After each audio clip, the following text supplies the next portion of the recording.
Un problema difícil con nuestros hermanos protestantes es el tema del purgatorio. Cuando aparece el hermano protestante reta y dice, la palabra purgatorio no está aquí en la Biblia, búsquela.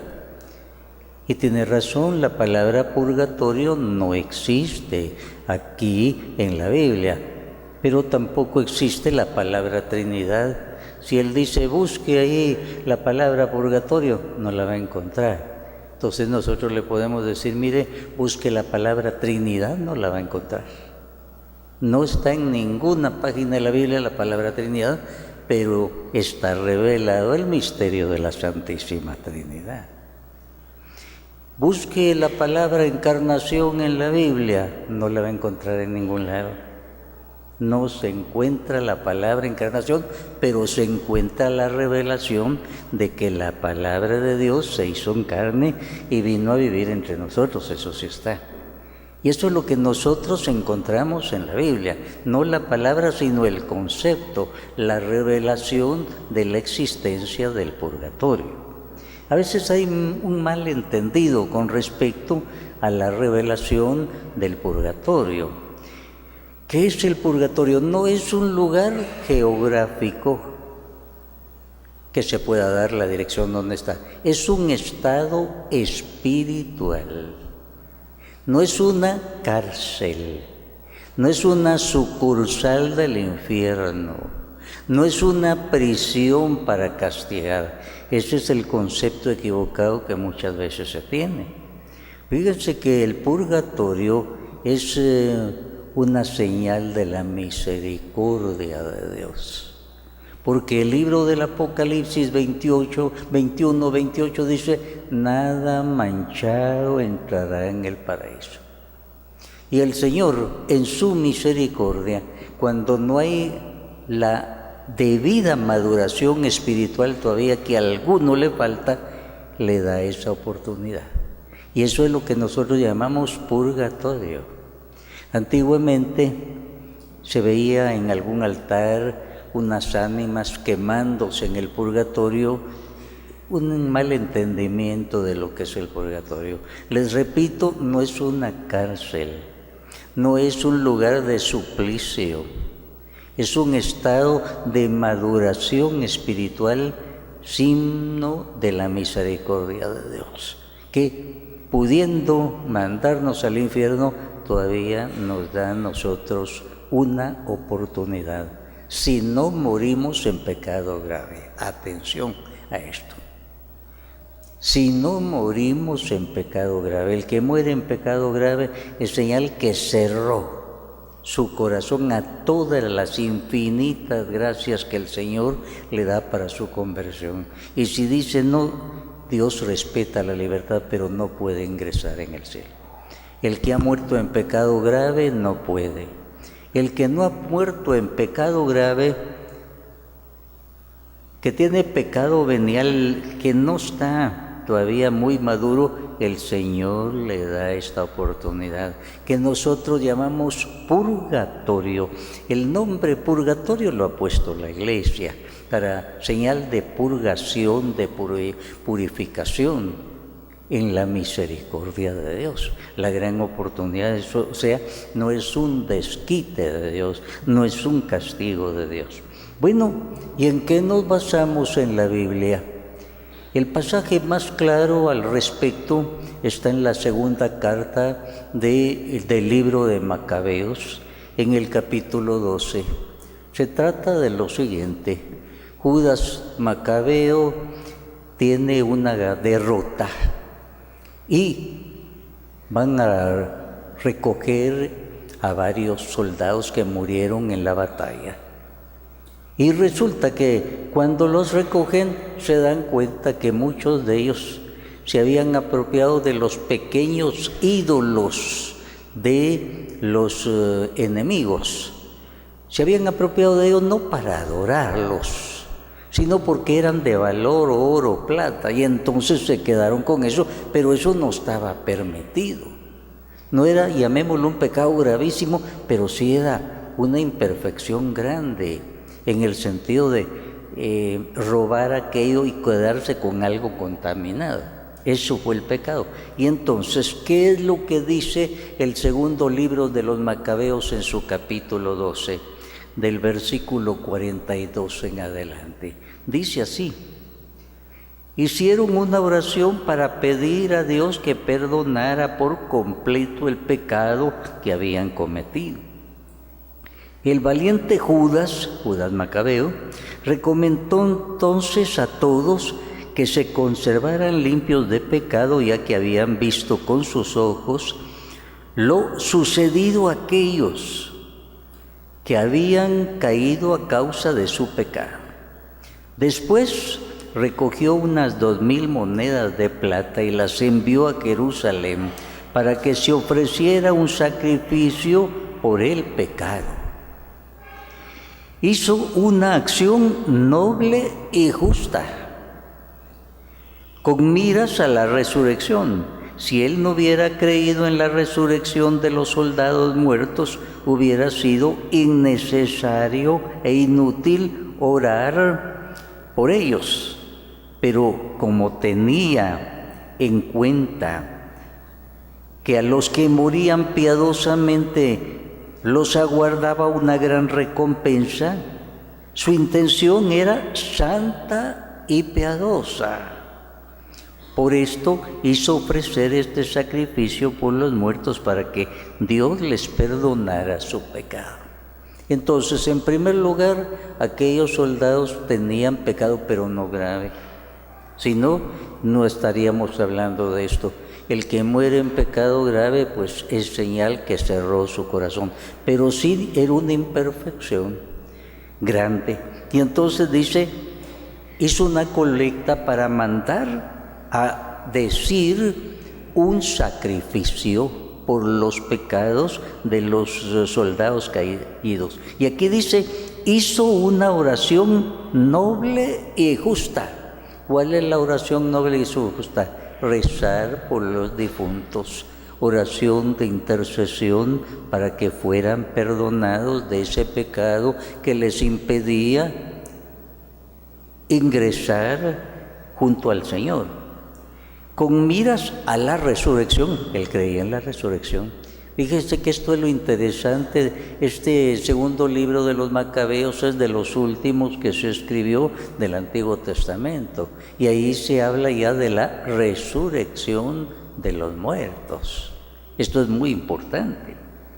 Después dice,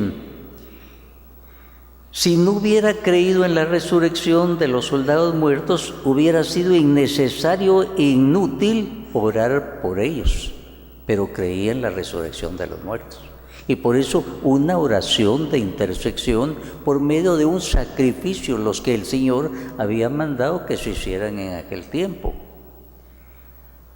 Pero como tenía en cuenta que a los que morían piadosamente les aguardaba una gran recompensa, su intención era santa y piadosa. O sea, para los que morían piadosamente, es decir, no en pecado grave. Se está haciendo esta oración para los que morían piadosamente, es decir, ellos no porque les encontraron unos idolitos ya era pecado gravísimo, si lo consideran piadosamente, porque eran piadosos, pero cometieron ese error. No para que quedaran privados del cielo para siempre. Entonces, aquí dice, para los que mueren piadosamente, los aguarda una recompensa. Por eso, su intención era santa y piadosa. El rezar por los difuntos era algo piadoso y santo.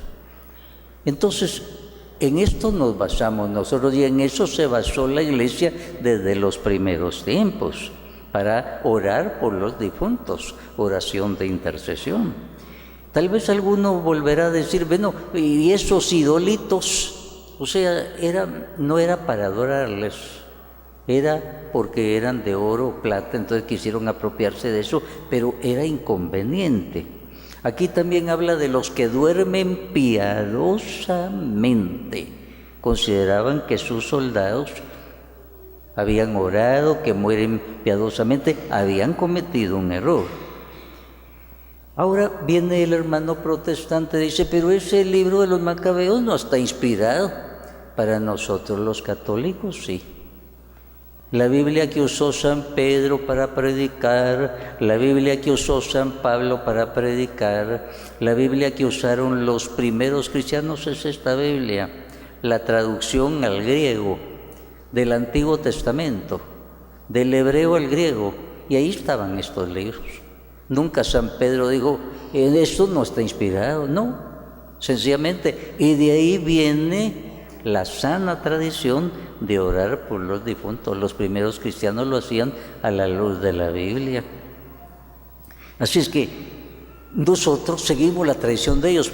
Fíjense que en ese tiempo a los mártires se les ponía en una tumba y sobre su tumba se celebraba la Eucaristía, rezando por su eterno descanso. Y fíjense que ellos habían muerto mártires.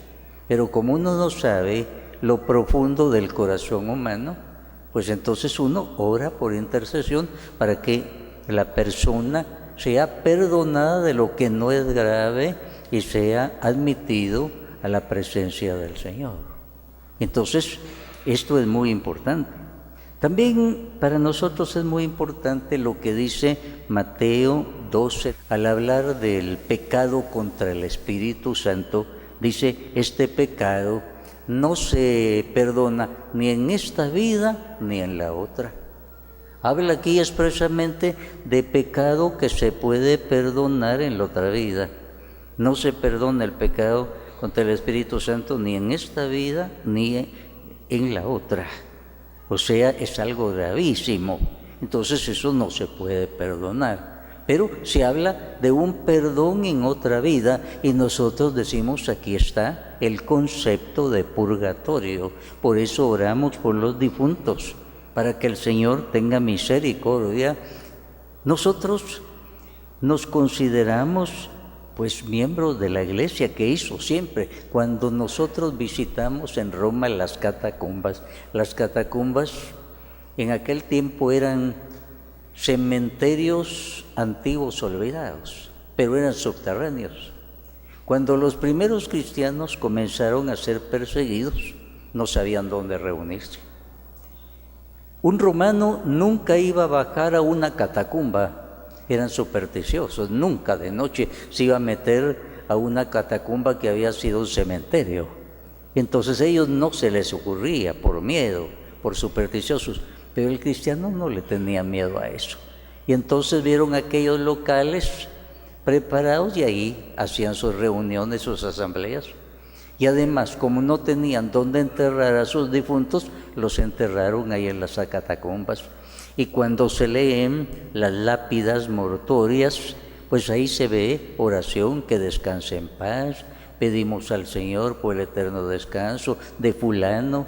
Y les repito, se celebraba la misa sobre la tumba de los mártires, pidiendo por su ingreso en la gloria eterna. Entonces vean ustedes, la Iglesia desde el primer siglo hacía lo que los apóstoles les habían enseñado. No se estaban inventando nada. Vivían todavía los apóstoles cuando ya se rezaba por los difuntos. ¿Por qué? Porque seguían lo del libro del segundo libro de Macabeos, capítulo 12. Y esta ha sido la tradición de la Iglesia. El magisterio de la Iglesia en esto es muy bello, porque a nosotros nos sirve para ver cómo interpretaban la Biblia los primeros cristianos. Después de los apóstoles vinieron lo que llamamos los santos padres, muy cultos, y algunos escribieron.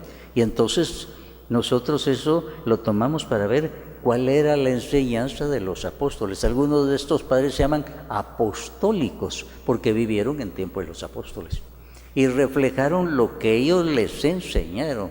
Y desde los primeros tiempos está comprobado que se rezaba por el eterno descanso de los difuntos. ¿Por qué? Porque se creía en que había una oportunidad de maduración espiritual que no sabemos cómo era, pero sí el concepto de purgatorio, de maduración espiritual, está en la Biblia, libro de los Macabeos. En el capítulo 12 de San Mateo, este pecado no se va a perdonar en esta vida ni en la otra.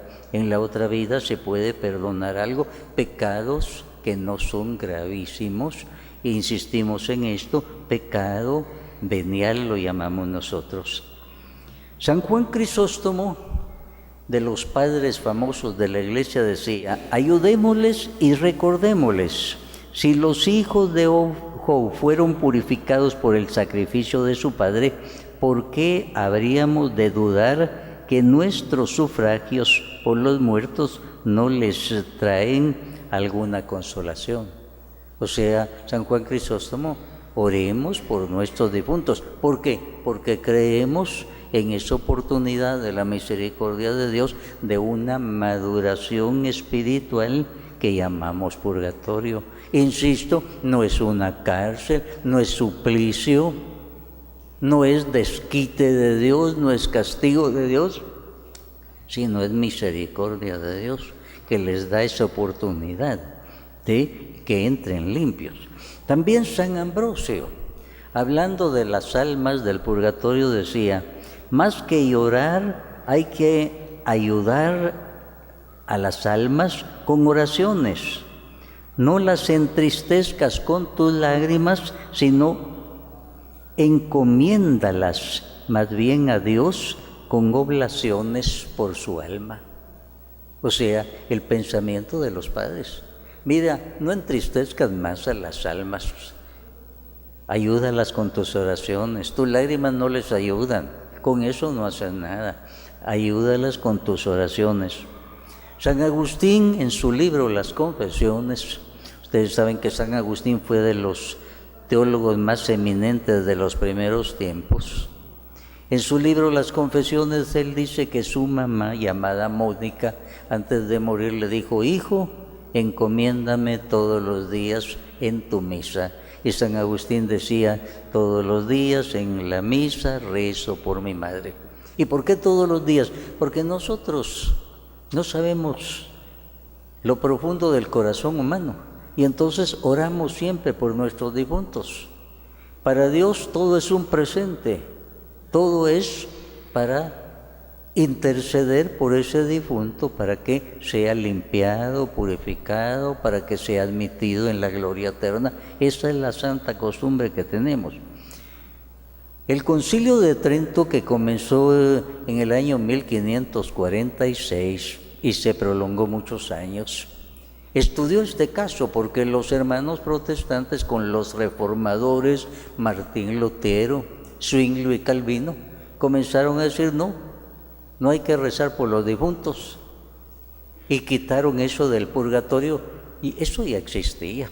Llevaba 1500 años de existir el concepto de purgatorio, de orar por los difuntos para que fueran limpiados, perdonados, y que dice el libro al segundo de Macabeos: es cosa santa lo que está haciendo Judas Macabeo.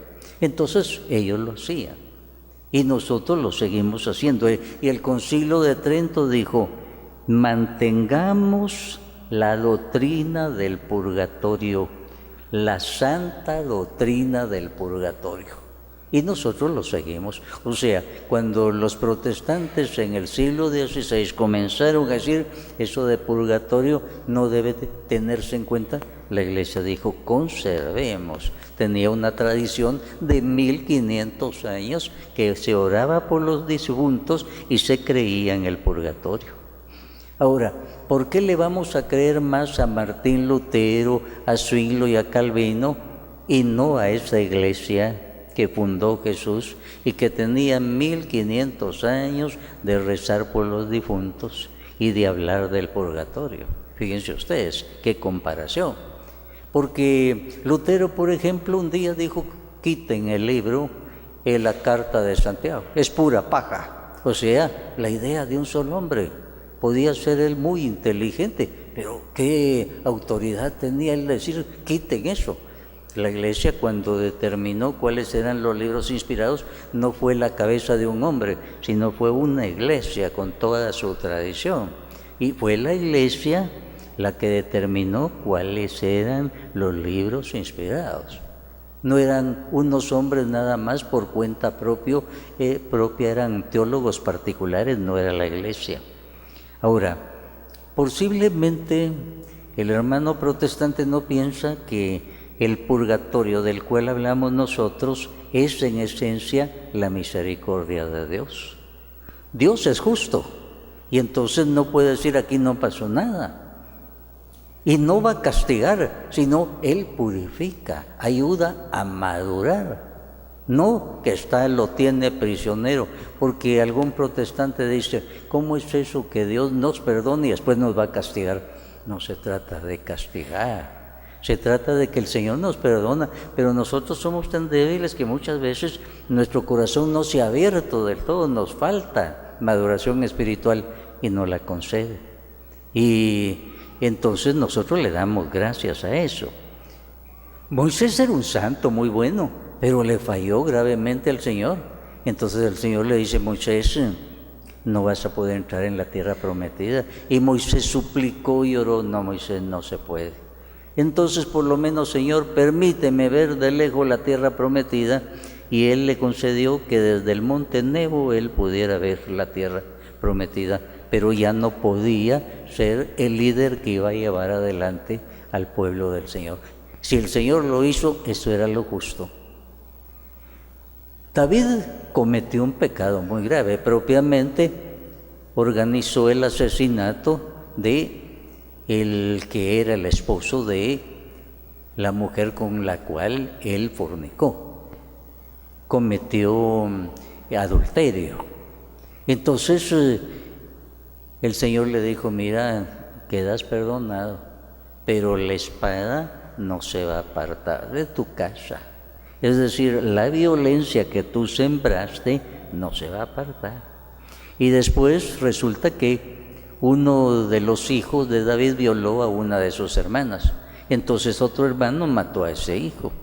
Y más tarde un hijo de David, Absalón, se rebeló contra su papá y organizó un ejército para ir contra su propio padre.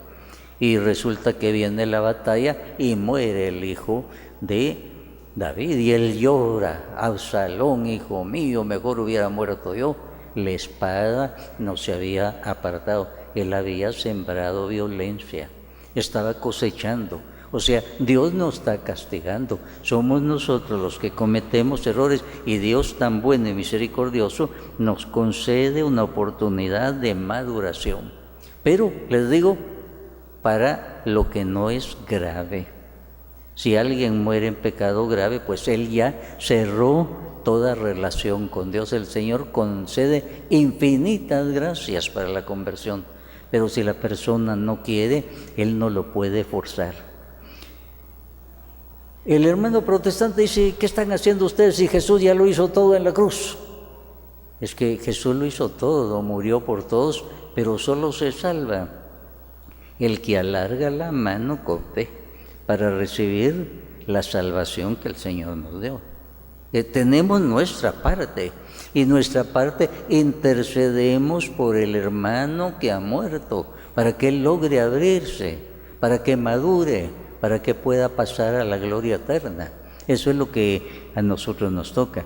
Nosotros confiamos en lo que llamamos la iglesia triunfante, la iglesia que ya está en el cielo.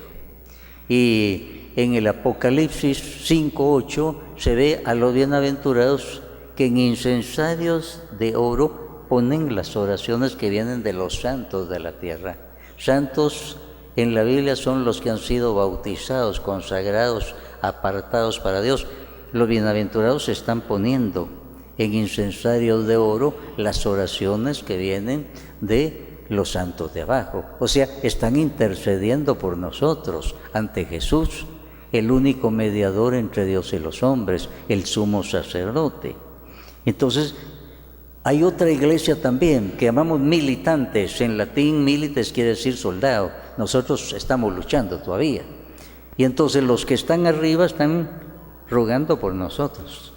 Y nosotros que somos militantes, rogamos por la iglesia purgante. Tal vez el nombre no le suena bien, pero purgante quiere decir en estado de purgación, de maduración espiritual.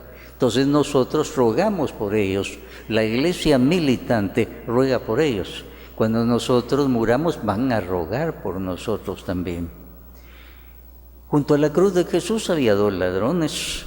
Uno se convirtió y el otro no.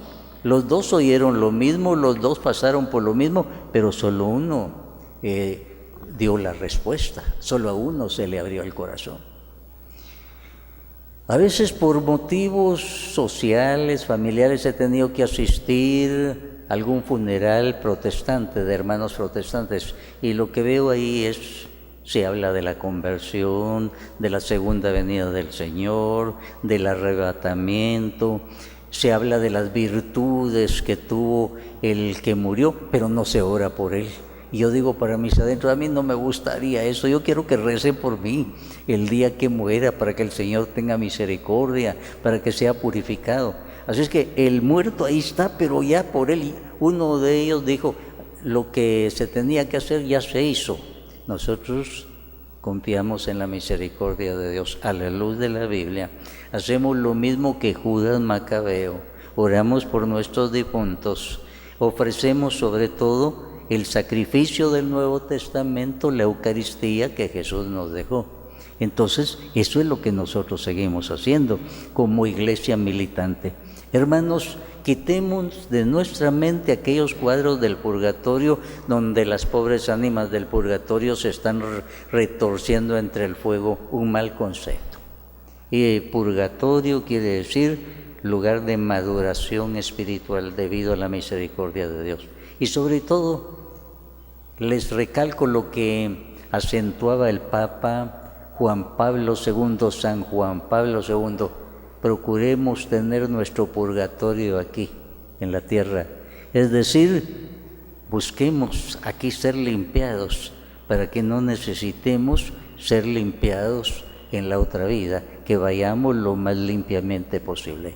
Hermano, no le tenga miedo al purgatorio.